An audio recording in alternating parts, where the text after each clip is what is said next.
Swastiastu. Pemirsa, Bali TV seputar Bali kembali hadir dengan menyajikan sejumlah informasi di antaranya.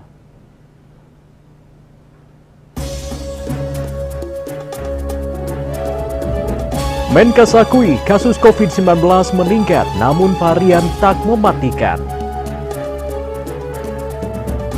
Konsep Trihita Karana kunci wujudkan pariwisata yang inklusif demi mencapai keberlanjutan.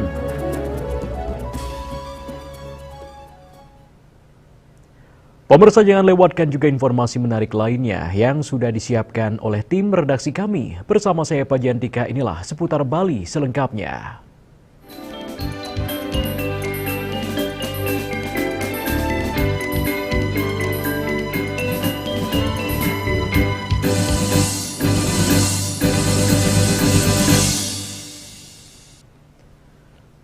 Pemirsa, Menteri Kesehatan Budi Gunadi Sadikin di Istana Kepresidenan Jakarta mengatakan kasus COVID-19 di Indonesia memang meningkat, namun berasal dari varian yang relatif tidak mematikan.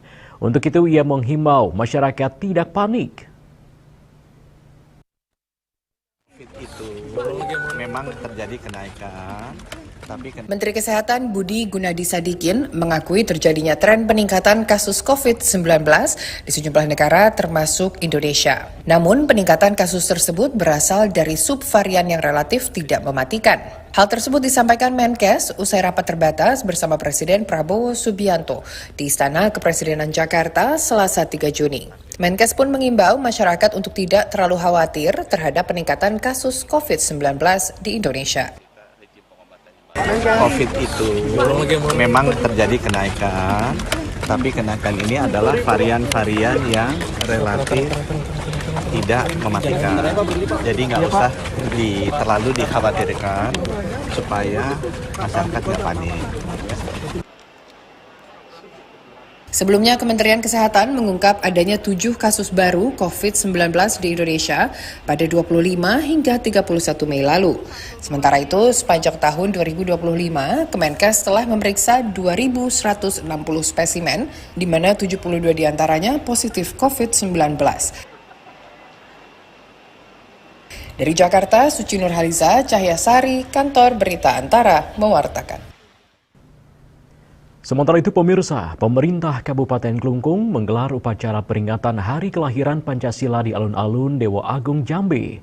Selaku Inspektur Upacara, Bupati Klungkung, Imade Satrio. 2025, siap, dimulai. Lanjutkan. Hormat senjata.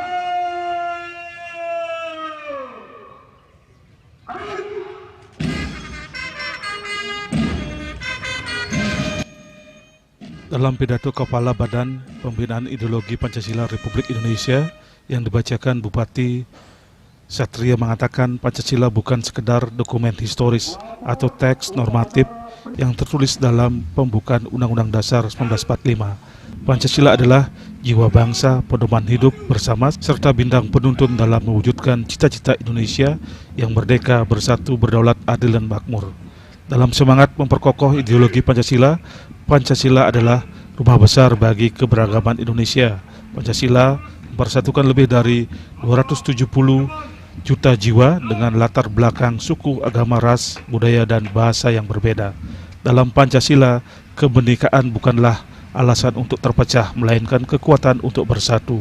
Dari sila pertama hingga sila kelima terkandung prinsip-prinsip yang menuntun dalam membangun bangsa dengan semangat gotong royong, keadilan sosial, dan penghormatan terhadap martabat manusia. Dalam konteks pembangunan nasional saat ini, pemerintah telah menetapkan Astacita sebagai 8 agenda prioritas menuju Indonesia Emas 2045. Salah satu yang paling fundamental dalam Astacita tersebut adalah memperkokoh ideologi Pancasila, demokrasi, dan hak asasi manusia. Hal ini menjadi prioritas karena kemajuan tanpa arah ideologis akan mudah goyah. Kemajuan ekonomi tanpa pondasi nilai-nilai Pancasila bisa melahirkan ketimpangan. Kemajuan teknologi tanpa bimbingan moral Pancasila bisa menjerumuskan bangsa pada dehumanisasi.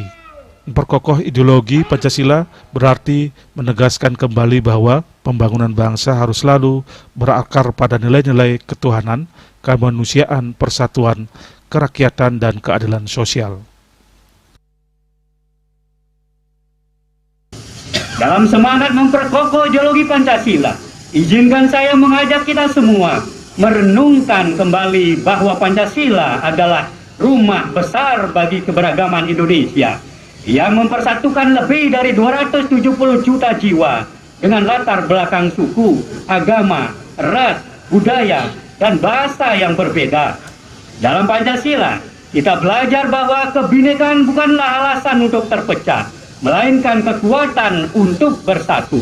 Dari sila pertama hingga sila kelima, terkandung prinsip-prinsip yang menuntun kita membangun bangsa dengan semangat gotong royong, keadilan sosial, dan penghormatan terhadap martabat manusia. Dalam era globalisasi dan digitalisasi yang semakin kompleks, tantangan terhadap Pancasila pun semakin nyata. Penyebaran paham-paham ekstremis, radikalisme, intoleransi, hingga disinformasi yang mengancam kohesi sosial.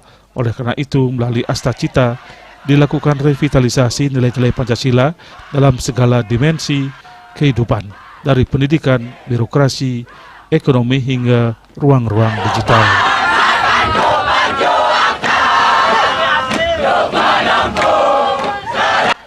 Mas Klungkung melaporkan.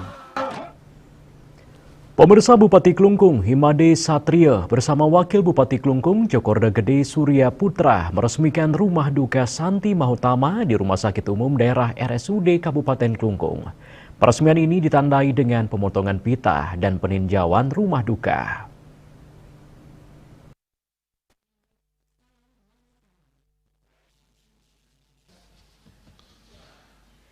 Dalam kesempatan tersebut turut hadir Ketua DPRD Klungkung Anak Agung Gede Anom, Sekda Klungkung Anak Agung Gede Lesmana, Direktur Rumah Sakit Umum Klungkung Inengah Winata, dan undangan terkait lainnya. Bupati Satria mengatakan pembukaan layanan Rumah Sakit Duka Santi Mahutama di RSUD Kabupaten Klungkung sebagai bagian dari pelaksanaan program 100 hari kerja. Kehadiran rumah duka ini sebagai bentuk kepedulian dan empati kepada masyarakat yang sedang berduka, memberikan tempat yang layak dalam proses pemulasaran, pesemayaman jenazah, dan berharap bisa menjadi layanan publik yang lebih baik.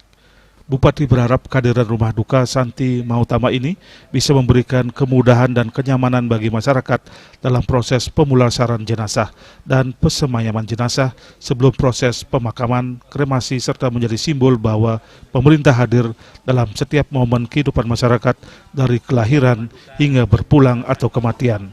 Ini adalah merupakan salah satu daripada program 100 hari daripada kami pasangan Satria Sendiri. Ini berawal dari kami pada saat jadi Dewan itu menerima beberapa keluhan-keluhan daripada masyarakat warga yang mau menggunakan rumah duka ini sebagai penitipan jenazah daripada keluarganya yang meninggal. Nah, ternyata Rumah Sakit Klungkung masih overload untuk itu, masih kekurangan untuk itu. Nah, karena saya pikir juga membangun rumah duka tidak terlalu membutuhkan waktu yang panjang. Nah, sehingga saya instruksikan pada Direktur Rumah Sakit Klungkung, Pak Dokter, untuk menjadikan ini sebagai program prioritas di 100 hari. Dan langsung dan saya sangat mengapresiasi sekali di Rumah Sakit Klungkung Pak Dir yang sudah merealisasikan rumah duka ini. Dan saya harapkan ke depan dengan diresmikannya, dibukanya rumah duka Santi Mahutama ini agar bisa memberikan pelayanan terhadap warga yang ingin tentunya memanfaatkan rumah duka ini untuk penyimpanan mayat jenazah sementara. Sementara Direktur RSUD Kabupaten Klungkung Inengah Winata mengatakan penyediaan rumah duka Santi Mahutama ini terwujud melalui kerjasama antara RSUD Kabupaten Klungkung dan Koperasi Konsumen Rejeki RSUD Klungkung. Tujuan dari rumah duka Santi Mahutama ini memberikan tempat yang layak dan nyaman bagi keluarga dalam proses pesemayaman jenazah, meningkatkan akses layanan sosial bagi seluruh lapisan masyarakat dan mewujudkan kehadiran pemerintah daerah di tengah masyarakat dalam suka maupun duka. Ia menjelaskan rumah duka ini memiliki luas 411 meter persegi dan telah dilengkapi dengan fasilitas pendukung seperti perlengkapan pemulasaran jenazah, ruang pesemayaman, dan ruang tunggu. Pihaknya pun mengaku akan terus mengevaluasi dan meningkatkan kualitas layanan sesuai kebutuhan masyarakat. Rumah duka ini berdiri di area yang sebelumnya kami gunakan sebagai upacara bendera bagi staf kami Rumah Sakit Umum Daerah Kelungkung. Ini kurang lebih 400 meter persegi yang tentunya kami ingin sampaikan di sini adalah rumah duka ini kami modif sedemikian rupa bagaimana keinginan masyarakat kami di Kabupaten Kelungkung ini terhadap penggunaan instalasi tunggal jenazah yang setiap harinya kurang lebih 20 jenazah yang dititipkan ya. Jadi overload sehingga apa yang disampaikan Fadil Bagilwati untuk pengembangan layanan kami sangat siap ya dengan mendirikan rumah duka Santi Mautama ini. Tentunya yang kami harapkan juga bagaimana rumah duka ini ada kebaharuannya. Kebaruannya seperti kami bilang itu adalah mengintegritaskan, mensinergikan dua pelayanan ini sehingga masyarakat tidak lagi pusing terhadap penitipan atau keluarganya nanti mencari tempat-tempat penitipan ya, sehingga rumah sakit tidak hanya melayani masyarakat. Humas Kelungkung melaporkan.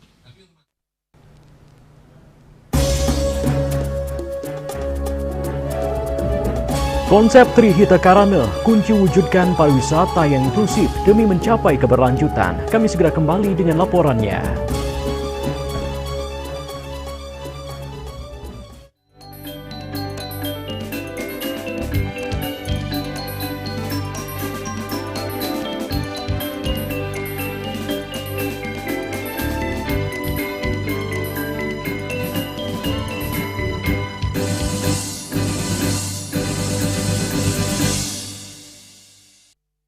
Menangkan 5 tiket nonton langsung Indonesia di Pentas Dunia 2026 Amerika. Pemenang akan segera dipilih. Jangan sampai ketinggalan. Segera beli 5 bungkus kopi luwak apa saja. Upload ke sosial media, tag @kopiluwak_official. Dukung Indonesia mengukir sejarah baru.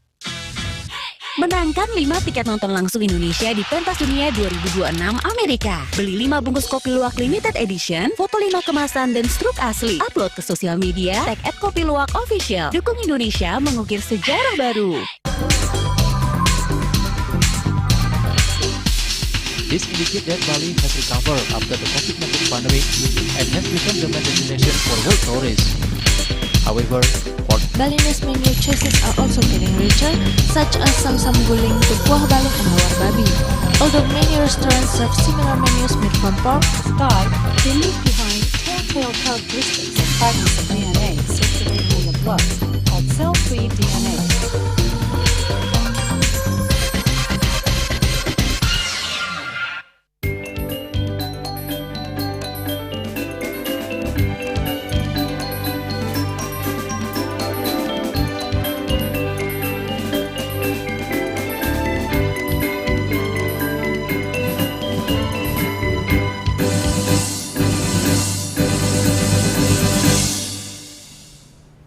Pemirsa, konsep Trihita Karana bisa menjadi kunci dalam mewujudkan pariwisata yang inklusif di Bali demi mencapai keberlanjutan. Selain itu, penegakan aturan di Bali harus lebih tegas, terutama kepada warga negara asing yang sering berbuat ulah.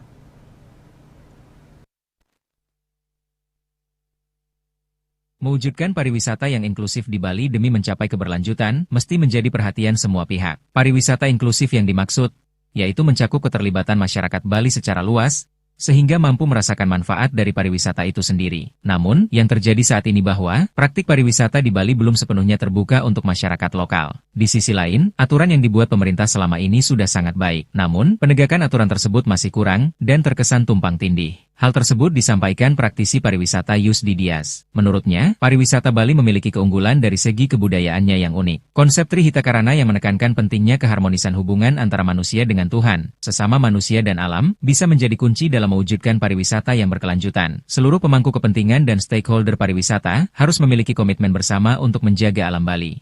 Sementara ini semua aturan sudah dibuat ya, bagus-bagus semua. ya, himbauan sudah bagus-bagus, ilmu kita sudah saring studi banding, sudah semua tahulah, pahamlah untuk itu. Cuma mungkin di kita sini penegakan aturannya yang kurang, ya. Masih ada tebang pilih, tumpang tindih begitu. Sebenarnya inti aja, pakai logika aja. Kalau kita taruh diri kita ini sebagai wisatawan apa? Atau yang kedua, kita taruh diri kita sebagai tuan rumah, apa yang kita tidak mau orang luar datang ganggu kita punya, gitu ya. Keramah tamahan kita jangan di take for granted, jangan dimanfaatkan ya untuk kepentingan satu golongan atau dua golongan saja, tapi untuk kemaslahatan semua. Kita di Bali kan pariwisata berdasarkan budaya. Kunci budaya kita itu salah satunya ya adalah kita punya filosofi Trihita Karana. Pihaknya menambahkan, penegakan aturan di Bali terkesan keras terhadap masyarakat lokal dan Indonesia saja, sementara dengan warga negara asing terkesan lemah. Untuk itu pihaknya berharap WNA yang melanggar aturan di Bali agar ditindak tegas. Andika, Bali TV. Pemirsa, BPS Bali mencatat perkembangan harga berbagai komoditas pada Mei 2025 di Provinsi Bali yang diwakili Kota Denpasar, Singaraja, Kabupaten Badung, dan Kabupaten Tabanan secara tahunan menunjukkan adanya kenaikan. Inflasi tertinggi tercatat di Kota Denpasar sebesar 2,48% dengan IHK sebesar 110,13 dan inflasi terendah tercatat di Kabupaten Badung sebesar 0,92% dengan IHK sebesar 106,61.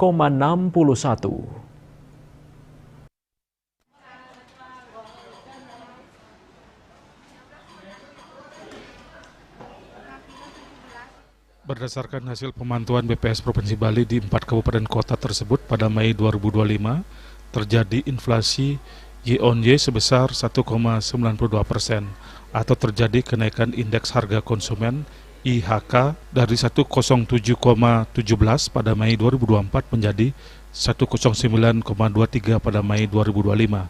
Sementara itu tingkat inflasi tahun kalender year to date YTD Mei 2025 tercatat inflasi sebesar 1,26%, sedangkan inflasi bulanan tercatat deflasi sebesar 0,47%.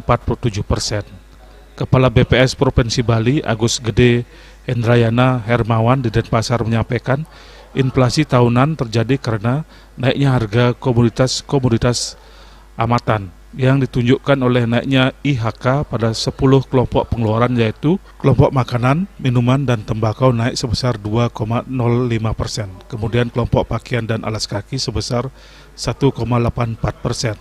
Kelompok perumahan, air listrik, dan bahan bakar rumah tangga sebesar 1,28%. Kelompok perlengkapan, peralatan, dan pemeliharaan rutin rumah tangga sebesar 1,95%. Disusul kelompok kesehatan sebesar 3,18%, kelompok transportasi sebesar 0,16%, kelompok rekreasi, olahraga, dan budaya sebesar 0,96%, kelompok pendidikan sebesar 3,03%, kelompok penyediaan makanan dan minuman, restoran 2,28%, serta kelompok perawatan pribadi dan jasa lainnya sebesar 4,60%. Dari sisi komoditas, yang dominan memberikan andil inflasi Y-on-Y pada bulan Mei 2025 antara lain daging babi, beras, kopi bubuk, minyak goreng, emas, perhiasan, sewa rumah, sigaret kretek, mesin, sigaret putih mesin, air kemasan, biaya akademi, perguruan tinggi, biaya sekolah dasar, pepes, biaya sekolah menengah pertama, pasta gigi, sigaret kretek tangan SKT, ikan tongkol, ikan ambu-ambu, upah asisten rumah tangga, nasi dengan lauk, dan iuran pembuangan sampah. Berbicara pendidikan, diterangkan pada Mei 2025 kelompok ini tercatat mengalami inflasi Y-on-Y sebesar 3,03% atau terjadi kenaikan indeks dari 104,06 mengalami inflasi Y-on-Y sebesar 3,03% atau terjadi kenaikan indeks dari 104,08 pada Mei 2024 menjadi 107,23 pada Mei 2025. Subkelompok yang tercatat mengalami inflasi tertinggi yaitu subkelompok pendidikan dasar dan anak usia dini dengan inflasi sebesar 5,24%. Komoditas yang dominan memberikan andil sumbangan inflasi Y-on-Y yaitu biaya akademi perguruan tinggi dengan andil sebesar 0,06%, biaya sekolah dasar dengan andil sebesar 0,05%, biaya sekolah menengah pertama dengan andil sebesar 0,04%, dan biaya taman kanak-kanak dengan andil sebesar 0,03%, serta bimbingan belajar dan biaya sekolah menengah atas dengan andil sebesar 0,01%. Sementara itu, komoditas yang menahan laju inflasi dengan memberikan sumbangan deflasi antara lain bawang merah, tomat, cabai merah, kol putih, kubis, bensin, daging ayam ras, jagung manis, telur ayam ras, telepon seluler, terong, kangkung, angkuran udara, bawang bombay, sawi putih, pecai, pitsai, bawang putih, kacang panjang, tas tangan wanita, pisang, buah naga, dan garam.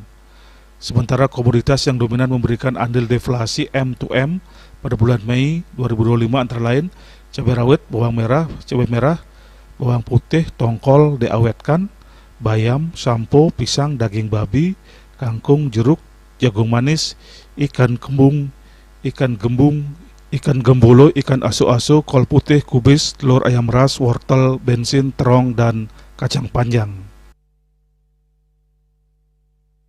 Suardika Bisnis Bali melaporkan. Pemirsa, program studi Doktor Kajian Budaya Fakultas Ilmu Budaya Universitas Udayana menggelar ujian terbuka disertasi dengan promo Vendus Ningrum Ambarsari Esos MBA bertempat di ruang Dr. Insinyur Soekarno, lantai 4 Gedung Purbacaraka, FIB UNU Denpasar. Ningrum sukses mempertahankan disertasinya yang berjudul Spirituality and Commodification, Transformation of Yoga in the Global Capitalism in Bali.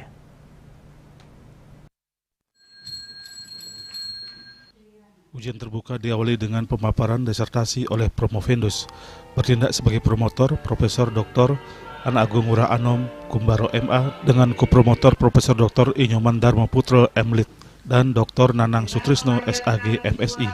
Dalam pemaparannya, Promovendus Ningrum Ambasari menjelaskan disertasi ini diangkat karena melihat fenomena yang terjadi saat ini, di mana telah terjadinya komodifikasi dan transformasi pada praktik yoga pada era kapitalisme global di Bali. Fenomena ini terutama marak terjadi di daerah-daerah pariwisata seperti Ubud, Canggu, dan Seminyak. Yoga telah bertransformasi menjadi komoditas industri pariwisata yang dikemas dalam berbagai bentuk seperti yoga retreat, healing and wellness tourism, dengan manajemen yang profesional berorientasi bisnis. Yoga yang sebelumnya lebih menekankan pada aspek spiritual bergeser pada aspek fisik, yakni kebugaran dan gaya hidup.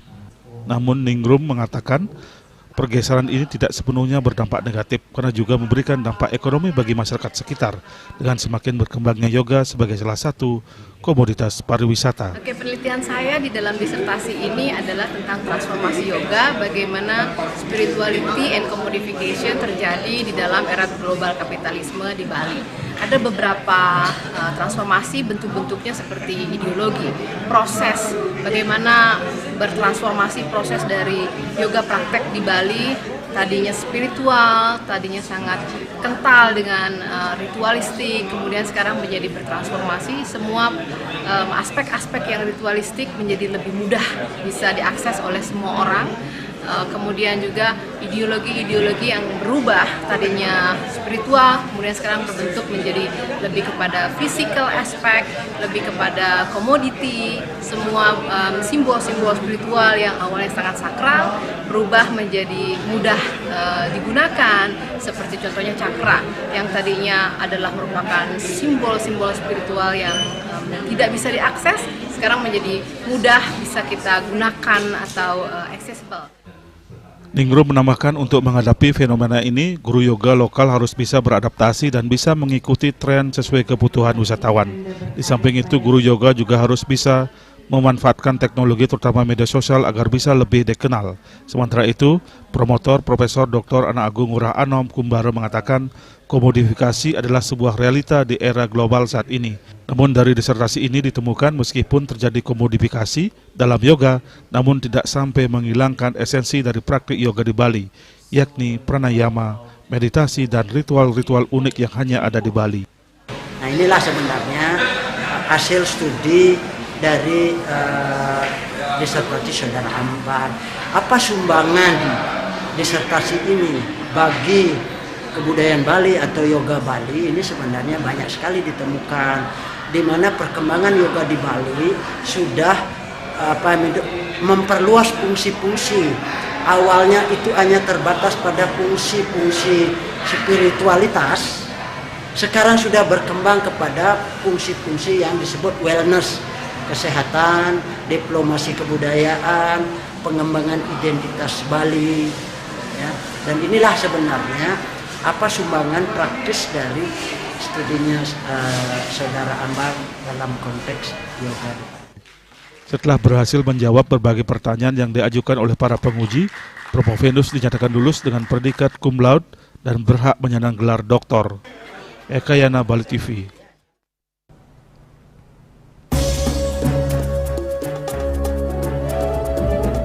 Pemirsa, kami akan segera kembali dengan informasi 1,9 juta keluarga tak berhak terima bansos dihapus dari DTSN.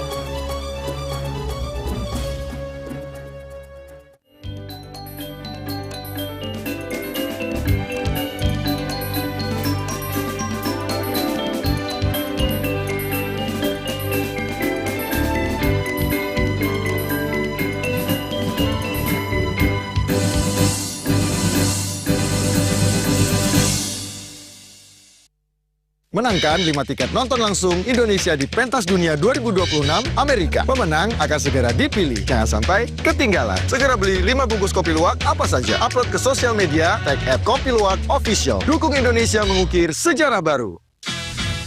Menangkan 5 tiket nonton langsung Indonesia di Pentas Dunia 2026 Amerika. Beli 5 bungkus kopi luwak limited edition, foto 5 kemasan dan struk asli. Upload ke sosial media, tag @kopiluwak official. Dukung Indonesia mengukir sejarah baru.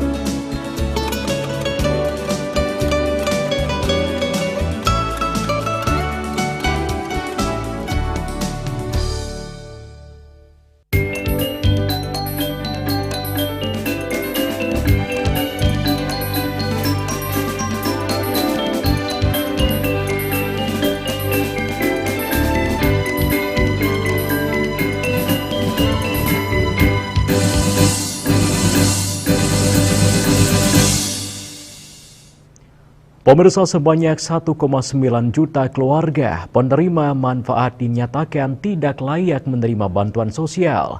Hal itu karena ditemukan ada kesalahan data. Setelah dilakukannya verifikasi ulang oleh Badan Pusat Statistik, Kementerian Sosial kini tengah melakukan evaluasi dan pemuktakiran data penerima untuk memastikan bansos tepat sasaran. Assalamualaikum warahmatullahi wabarakatuh.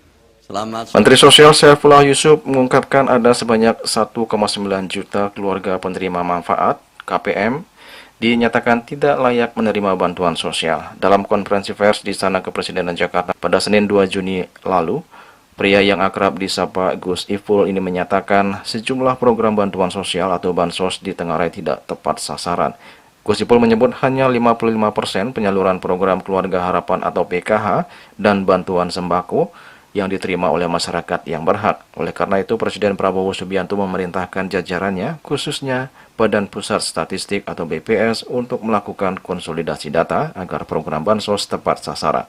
Lebih lanjut, menurut Mensos, ke depannya penyaluran bantuan pemerintah akan merujuk pada data tunggal sosial ekonomi nasional yang dikeluarkan BPS. Dari hasil cross-check kita, bisa kita ketahui di sana ada 1.900.000 lebih yang disebut sebagai inclusion error. Mereka semestinya tidak dapat, tapi mereka selama ini mendapatkan bantuan. Ada juga nanti kelompok yang exclusion error yang mestinya dapat, tapi tidak dapat. Dari itu, ini singkat aja yang saya ingin menyampaikan bahwa keinginan kita untuk memastikan bahwa bantuan-bantuan tepat sasaran ini sungguh-sungguh sudah mulai dilaksanakan.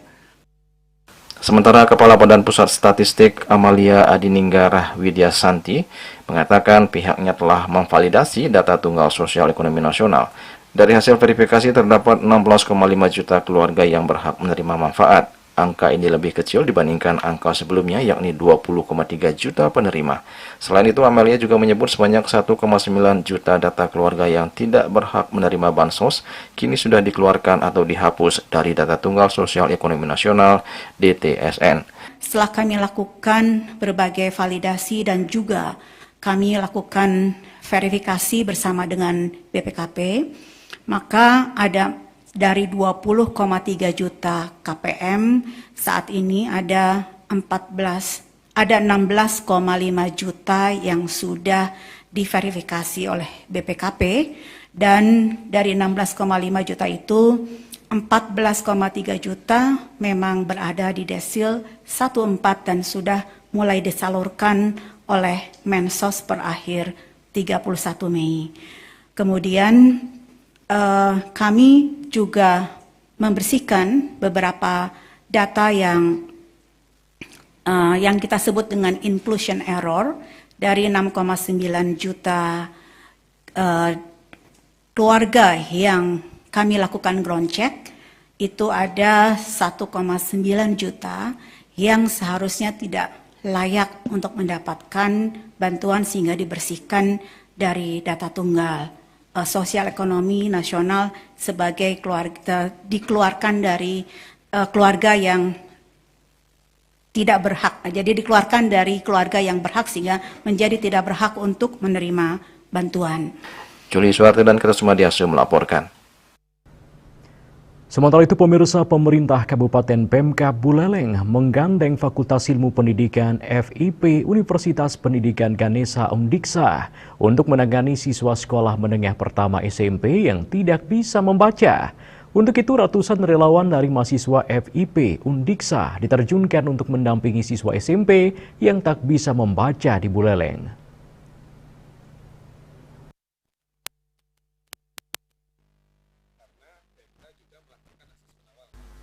Berdasarkan data Disdikpora Buleleng, ada sebanyak 375 siswa SMP belum lancar membaca yang tersebar di 60 sekolah.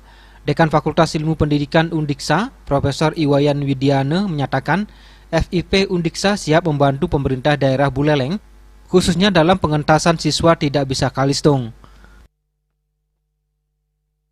Ya, anak-anak SMP yang ditemukan masih kesulitan membaca dengan lancar. Kami Fakultas Ilmu Pendidikan menjadi relawan yang terdepan yang langsung terjun ke lapangan untuk menyikapi fenomena ini, dan kami menerjunkan 76 dosen sebagai tenaga ahli dan menerjunkan. Guna mempercepat proses siswa untuk bisa membaca, satu siswa akan didampingi seorang mahasiswa. Tidak hanya itu, sebanyak 76 dosen sebagai tenaga ahli juga akan ikut mendampingi sekolah. Seorang dosen akan mendampingi satu sekolah. Relawan tersebut dengan akomodasi dan pendanaan sendiri disebar di berbagai sekolah di Buleleng yang memiliki siswa yang tidak bisa kalistung. Mahasiswa akan hadir ke sekolah 4 hingga 5 kali seminggu untuk sekolah yang wilayahnya terjangkau, sedangkan 2 hingga 3 kali seminggu untuk sekolah yang terjauh. Profesor Kadek Surabaya sebagai koordinator tim relawan memaparkan bahwa proses pendampingan sejak tanggal 6 Mei 2025 lalu, para mahasiswa telah mendapatkan detail kendala siswa yang didampingi. Bersama tim, kami memutuskan untuk melakukan tindak lanjut ya, sampai dengan bulan September dengan beberapa strategi. Contohnya akan fokus untuk pada anak-anak yang level dasar itu akan terus mendampingi secara drill ya dengan beberapa metode mengajar seperti AAN IIN gitu ya, untuk lebih cepat mereka mengenal abjad lebih cepat ya, lebih hafal dan mulai menyukai membaca. Laporan dari tim pendamping juga banyak yang mereka cemas ketika diajari gitu. Cemas, lari gitu, tidak fokus gitu dan sebagainya. Kami juga menerjunkan tim konseling ke sana. Mungkin nanti dalam waktu dekat sedang dilakukan perizinan dengan orang tua. Kami akan melakukan intervensi klinis terkait dengan kondisi psikologis.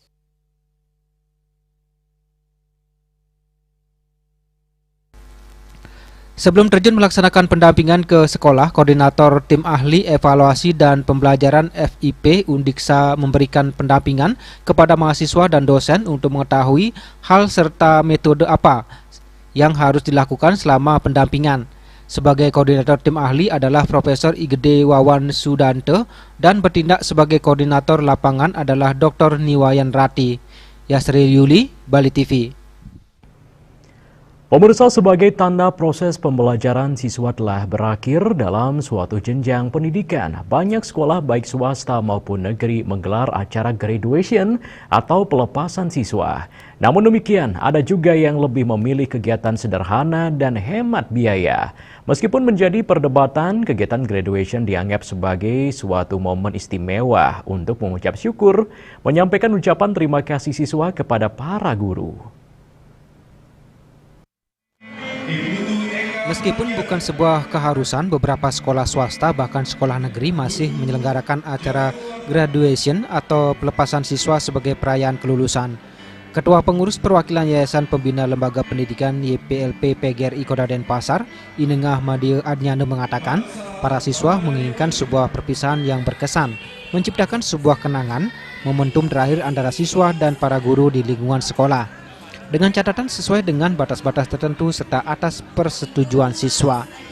Anak-anak itu menginginkan supaya dilaksanakan ini adalah sesuai dengan kehendaknya, dia ingin mendapatkan suatu kenangan.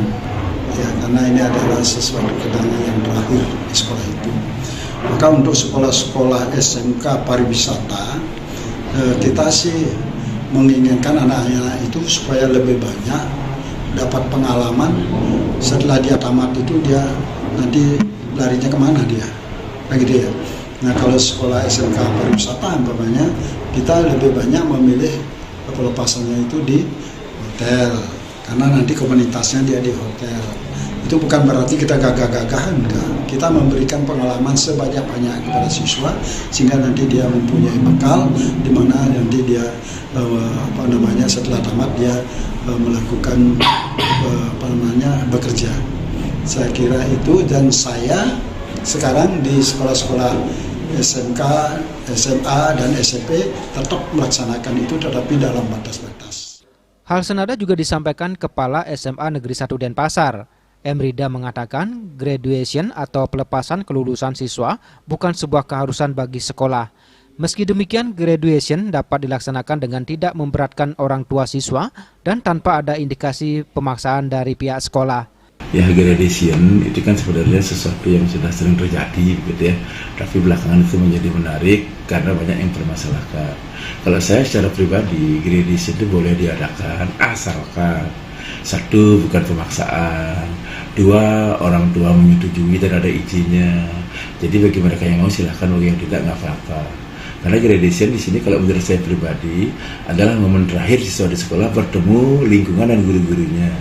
Sehingga saya kalau di sekolah pasti mengharuskan guru-guru hadir. Karena di sanalah mereka saatnya bertemu terakhir, anak-anak mengucapkan terima kasih. Kemudian timbullah di sana rasa persaudaraan dan kebersamaan. Dan selanjutnya jangan ada sampai pesta-pestaan. Kegiatan graduation dianggap sebagai momentum mempererat rasa kekeluargaan di antara siswa, serta sebagai momentum terakhir siswa bertemu dengan para gurunya di sekolah. Selain itu, melalui graduation akan membangkitkan kreativitas siswa, merayakan kelulusan dengan kegiatan positif, bukan dengan coret-coret hingga konvoi yang dapat mengganggu ketertiban umum. Sukma, Bali TV. Pemirsa, dalam memperkuat layanan kesehatan dasar yang terjangkau dan merata di seluruh wilayah Jembrana, setiap desa di Kabupaten Jembrana akan segera memiliki klinik kesehatan. Program ini akan menjadi bagian dari transformasi sistem pelayanan kesehatan daerah yang terintegrasi dengan Badan Penyelenggara Jaminan Sosial BPJS Kesehatan. Demikian diungkapkan staf khusus Bupati Jembrana, Profesor Dr. Gigi Igede Winase.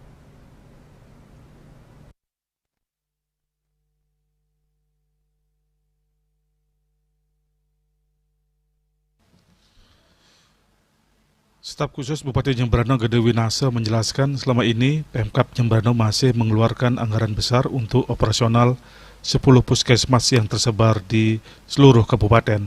Nilainya mencapai sekitar 29 miliar rupiah per tahun. Karena itu dibutuhkan modal baru yang lebih efisien namun tetap menjangkau masyarakat luas. Klinik Nangun Satkerti ini akan dikelola di bawah koperasi yang bernama Koperasi Merah Putih. Selain klinik, di desa juga akan dibangun apotek sebagai bagian dari sistem layanan kesehatan terpadu. Dari sisi sumber daya manusia SDM, program ini juga diharapkan mampu menyerap tenaga kerja lokal secara signifikan. Tanpa APBD. Nah, program kesehatan tanpa. Program kesehatan tanpa APBD. Tanpa APBD menghidupkan kembali konsepnya klinik dan konsepnya puskesmas. Tetap dihidupkan konsep puskesmas, konsep klinik. Kita akan bisa bergandengan dengan BPJS. Sudah, itu uangnya BPJS. Jadi semua, tidak pakai APBD. Sekarang kan APBD contoh di Jembrana kesehatan sudah 30 miliar. Yang ke BPJS itu? BPJS. Tanpa itu kita menggandeng BPJS. Nah, gimana adanya? Konsepnya ada 41 klinik, 10 puskesmas. Semua jadi puskesmas hidup dari BPJS, klinik juga hidup dari BPJS. Nah, itu khusus yang apa namanya yang kelas 3 itu Pak? Nah, yang sekarang kan akan bergerak sama Mandiri dan yang ini. Dan yang gratis itu akan dijadikan satu sama Pak Prabowo.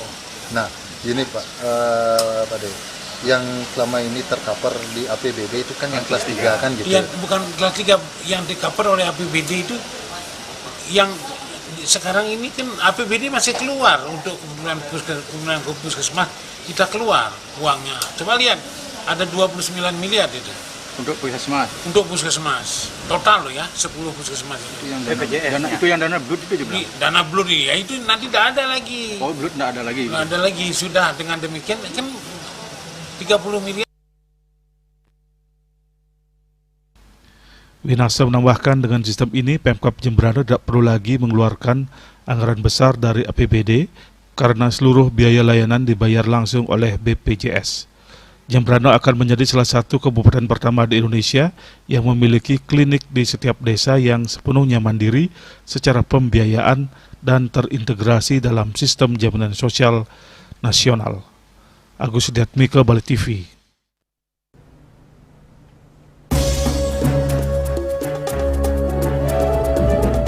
Kesbangpol Provinsi Bali gelar FGD Penyusunan Indeks Demokrasi Indonesia ID tahun 2024. Kami segera kembali dengan informasinya.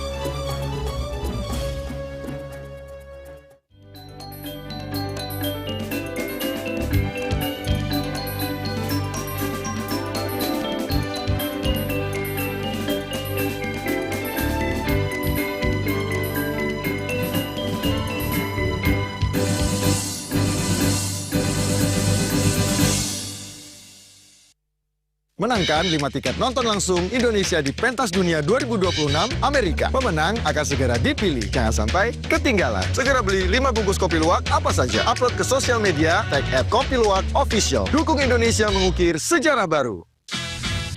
Menangkan 5 tiket nonton langsung Indonesia di Pentas Dunia 2026 Amerika. Beli 5 bungkus kopi luwak limited edition, foto 5 kemasan dan struk asli. Upload ke sosial media, tag @kopiluwakofficial. Dukung Indonesia mengukir sejarah baru.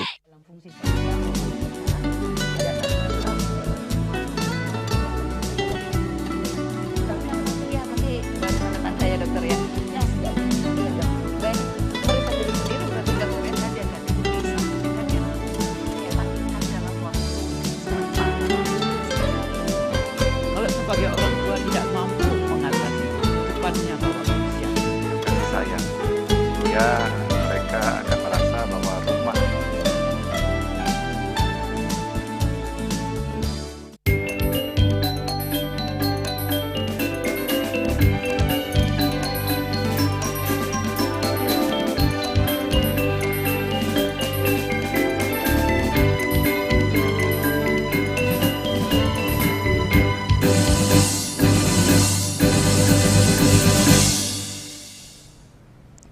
Pemirsa, Badan Kesatuan Bangsa dan Politik Kesbangpol Provinsi Bali menggelar Focus Group Discussion FGD dalam rangka penyusunan Indeks Demokrasi Indonesia ID tahun 2024.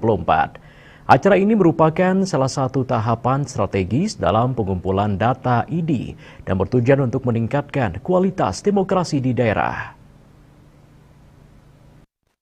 Kepala Bidang Politik Dalam Negeri Kesbangpol Provinsi Bali, Ibade Artanegara, dalam sambutannya menyampaikan bahwa kegiatan ini merupakan amanat regulasi dari Instruksi Menteri Dalam Negeri Nomor 1 Tahun 2024. Lebih lanjut, ia menegaskan bahwa FGD ini merupakan bentuk evaluasi terhadap capaian pelaksanaan nilai-nilai demokrasi di Bali, sekaligus strategi untuk mendorong peningkatan kualitas demokrasi lokal. Sementara itu, pelaksanaan FGD dibuka secara resmi oleh Kepala Badan Kesbangpol Provinsi Bali, Gede Surolaga. Dalam sambutannya, ia mengungkapkan bahwa berdasarkan data terbaru, indeks demokrasi di Provinsi Bali mencapai 85,13%. Angka yang menunjukkan kategori sangat baik karena berada di atas ambang rata-rata 80%. Sebagai moderator dalam kegiatan ini, Anak Agung Gede Dirga Kardito dari Badan Pusat Statistik Provinsi Bali menjelaskan bahwa FGD ini menjadi tahapan penting dalam validasi data demokrasi yang dikumpulkan sebelumnya, seperti berita koran, dokumen, dan laporan. FGD ini adalah penyaring terakhir. Di sini pihaknya memastikan bahwa seluruh informasi dan indikator yang digunakan benar-benar faktual dan mencerminkan kondisi demokrasi di daerah. Nah, jika kita melihat rilis angka yang kemarin, indeks demokrasi di Bali Nike tercatat sebesar 85,13. Artinya capaian Nike sudah sangat baik karena batasan baik Nike dari 80 ke atas. Jadi capaian sudah sangat baik, dan dari tiga dimensi tadi, tiga aspek tadi, aspek kebebasan, kesetaraan, dan lembaga demokrasi, semua aspek tersebut, ketiga aspek tersebut di Bali pun sudah cukup baik. Jadi di atas, capaiannya semua di atas 80, bahkan yang terendah nih ke 84 kalau nggak salah, 83-84. Jadi dari gambaran tersebut sebenarnya iklim demokrasi di Bali ini bisa disampaikan dari indikator tersebut sudah cukup baik. Jadi baik dari dimensi, baik dari aspek kebebasan, jadi di Bali kebebasannya cukup terjaga dari capaian nilai dimensi kebebasannya yang cukup bagus di atas 80%, begitu juga dengan kesetaraan yang nilainya di atas 80%. Dan lembaga demokrasi seperti yang Bapak lihat tadi juga, bahwa peran partai politik dalam kelembagaan demokrasi ini sangat penting, dan teman-teman dari partai politik tadi sudah menyampaikan bahwa banyak banget kegiatan pendidikan partai politik yang teman-teman partai politik lakukan di Bali selama tahun penghitungan indeks, yaitu tahun 2024. Lebih lanjut, Dirga menuturkan bahwa capaian akhir dari ID akan dihitung oleh pusat dan hasilnya diperkirakan akan dirilis pada bulan Agustus 2025. Ia menekankan pentingnya menjaga iklim demokrasi tidak hanya dari sisi politik, tapi juga dari aspek ekonomi dan sosial. Semua pihak harus melihat demokrasi secara menyeluruh. Tidak boleh ada monopoli ekonomi, akses sosial harus adil dan merata, serta lembaga-lembaga demokrasi harus memainkan peran aktif dalam peningkatan kualitas demokrasi. Kegiatan ini menjadi momentum penting bagi Bali untuk terus meningkatkan dan menjaga kualitas demokrasi yang inklusif, transparan, dan partisipatif demi terciptanya tata kelola pemerintahan yang lebih baik. Hendra, Bali TV. Pemirsa, 4 pelaku kejahatan yang digolongkan sebagai preman ditangkap Satreskrim Polres Badung dalam kurun waktu 1 bulan terakhir. Mereka kerap melakukan kejahatan jalanan hingga penganiayaan.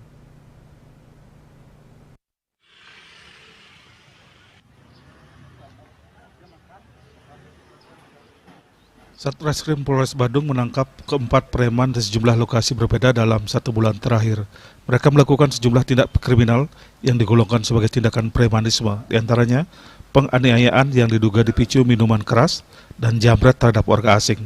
Selain mengamankan para pelaku, petugas juga menyita sejumlah barang bukti berupa sepeda motor, pakaian yang digunakan saat beraksi, dan telepon seluler hasil kejahatan. Para pelaku dijerat dengan pasal 363 KUHP tentang pencurian dengan ancaman pidana hingga 7 tahun penjara dan pasal 351 KUHP tentang penganiayaan dengan ancaman pidana hingga 2 tahun 8 bulan penjara. Yang kita ungkap selama ini adalah aksi premanisme, di mana itu dia melakukan kekerasan seperti dengan jambret, dan terus pencurian yang dengan kekerasan juga, itu termasuk kategori premanisme. Kita menitik beratkan kepada perbuatannya. Jadi tidak entah itu dari organisasi apa dan sebagainya, kita tidak membahas itu, tapi yang jelas perbuatan premanismenya itu yang kita lakukan pengamangan. Aksinya rata-rata melakukan penganiayaan, Pak. Jadi melakukan penganiayaan, entah dia habis minum dulu atau bagaimana, yang jelas kejadian seperti pemukulan, pengancaman, itu yang kita. Operasi pemberantasan premanisme ini ditunjukkan dalam rangka mewujudkan situasi Kamtibmas yang kondusif dan tidak terganggunya iklim investasi di Indonesia, khususnya di wilayah Bali, terutama terkait dengan aksi premanisme. Raiswantara, Bali TV.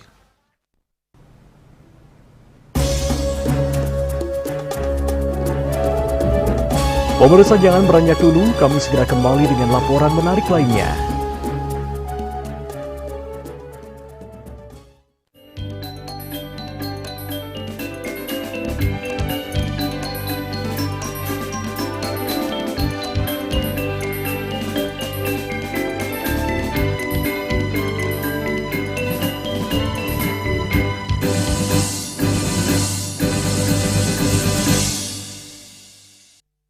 Anak kesayangan lagi sekolah di luar negeri, tiba-tiba nelpon minta uang buat kebutuhan sekolahnya.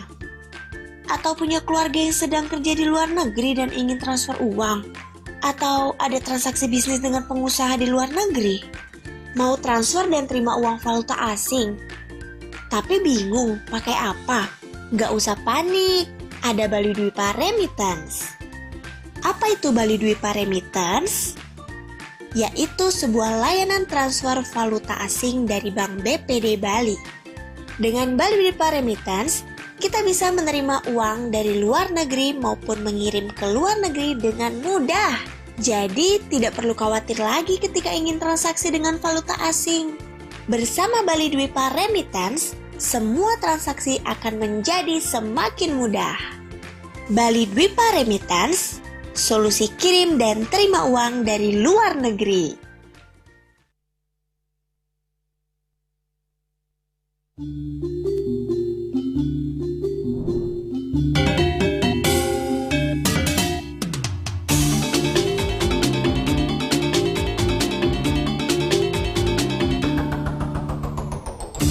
Jaga bayi ini, jaga hatu ini, mangga entek, starter.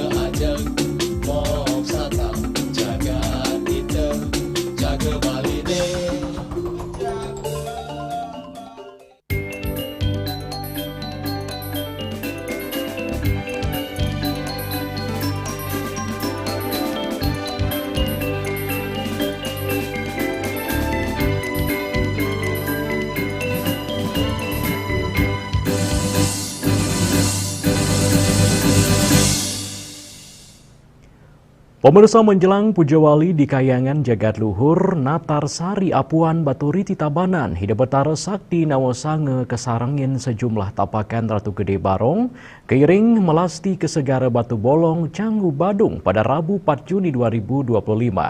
Tapakan Ratu Gede tersebut meliputi tapakan Ratu Gede Banjarbaru, Pemanis Cacab, Bunyuh, Tabanan, Payangan, Katik Lantang Gianyar, dan Cepake Selingsing Tabanan.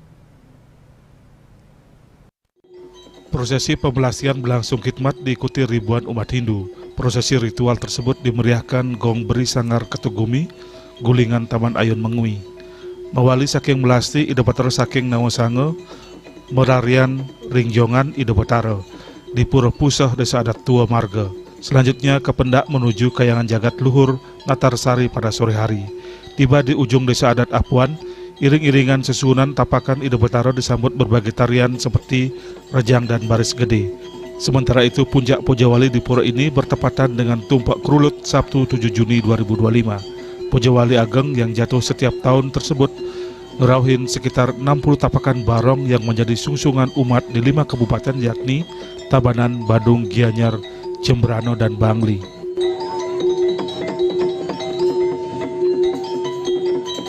Pemangku Gede Kayangan Jagat Luhur Netarsari, Ketut Mastrum, SSN didampingi Ketua Panitia Pojewali, Ibuat Atmaja, Sekretaris Panitia Ibuat Cenduarse, Benesa Adat Apuan Ketut Muartane, dan Penyarikan Puro Ibuat Swastika mengatakan pada puncak Pojewali Sabtu 7 Juni dilangsungkan pecaruan kemudian ide sesunan betari saking Nawasange kairing mesucian ring beji.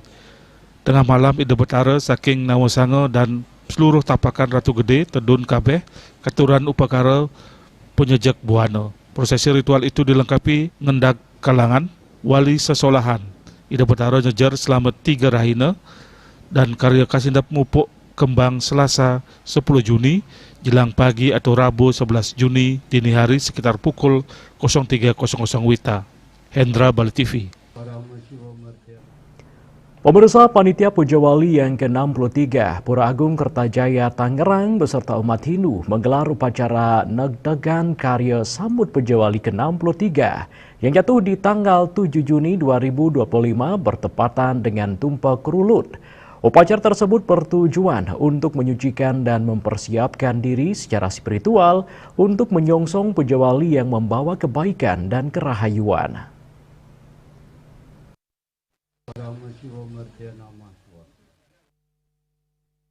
Panitia Pojewali yang ke-63 Pura Agung Kertajaya Tangerang beserta umat Hindu menggelar upacara Negdegan Karya Sambut Pojewali ke-63 yang jatuh di tanggal 7 Juni 2025 bertepatan dengan Tumpek Rulut. Upacara tersebut dipuput oleh Pinandita setempat. Upacara Negdegan Karya adalah untuk mengucap syukur dan memohon anugerah dari Tuhan Yang Maha Esa melalui Dewi Sri, Dewi Amerta yang bertujuan juga menyucikan dan mempersiapkan diri secara spiritual untuk menyongsong Pojewali yang membawa kebaikan dan kerahayuan. Persiapan spiritual upacara yang mendorong umat Hindu menyiapkan diri baik secara skala maupun niskala dalam menyongsong dan menyukseskan karya. Dengan Negdegan Karya diharapkan karya yang akan dilaksanakan akan mencapai kesuksesan dan membawa manfaat bagi masyarakat atau umat Hindu senusantara. Malam hari ini kita dalam rangka Pojewali ke-63 kita melaksanakan upacara Negdegan Karya yang memiliki makna bahwa kita siap melaksanakan Pojewali ke-63 baik secara skala maupun secara niskala. Secara skala kita melaksanakan persiapan masak wastra, bersih-bersih dan yang lainnya. Secara niskala pada malam hari ini kita mengaturkan kepada Ido sesuai yang dimiliki di Pura Agung Kertajaya Tangerang ini tentang kesiapan kita dan mohon arahan dan bimbingan beliau supaya Pojewali yang kita laksanakan ini berjalan dengan baik, lancar dan rahayu. Gitu. Seperti kita air kalau didiamkan, Negdegan itu artinya didiamkan. Air didiamkan sehingga semua kotoran, lumpur yang ada itu akan mengendap sehingga air itu menjadi jernih. Demikian juga dengan Negdegan Karya. Ya, kita buat diri kita introspeksi diri kita sehingga kita pikir kita jadi jernih. Dari pikiran jernih bisa mengakibatkan perkataan kita juga dan perbuatan kita menjadi baik gitu. Sehingga kita sudah mulai memasuki acara-acara dan kegiatan yang berhubungan dengan niskala. Niskala banyak ke upakara dan spiritual. Nah, kita berharap dengan prosesi Negdegan Karya ini maka semua yang terkait dengan kegiatan upakara ini dapat berjalan dengan baik dan lancar. Seperti sebagaimana yang disampaikan oleh Kian Banyar, kita mudah-mudahan bisa mengimplementasikan Trikaya Parisuda, berpikir yang baik, berkata yang baik, berbuat yang baik, gitu ya. Sehingga semua kegiatan sampai penyinaban itu dapat memargi antar lan abdi karya. Tidak banyak yang ngedumel. Kemudian saya sudah akomodasi kalau ada perbedaan pendapat kita bisa diskusi melalui meeting langsung sepanjang itu memang bisa kita akomodir. Seperti diketahui bahwa Pojewali yang ke-63 Pura Agung Kertajaya Tangerang jatuh di tanggal 7 Juni 2025 Tumpek Rulut. Dari Tangerang, Yuli Suwarte dan Ketut Sumadiasa melaporkan. Dan kini kami sampaikan informasi perakiraan cuaca untuk kabupaten kota di Bali berlaku besok.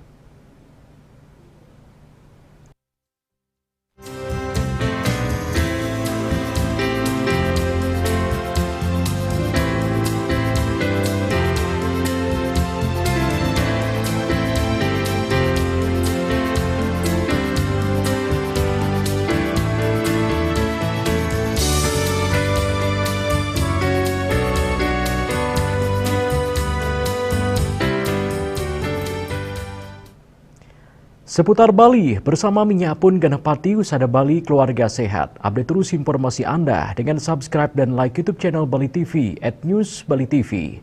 Mewakili redaksi yang bertugas, saya Epa Jantika pamit undur. Terima kasih atas perhatian Anda dan sampai jumpa. Om Santi, Santi, Santi Om.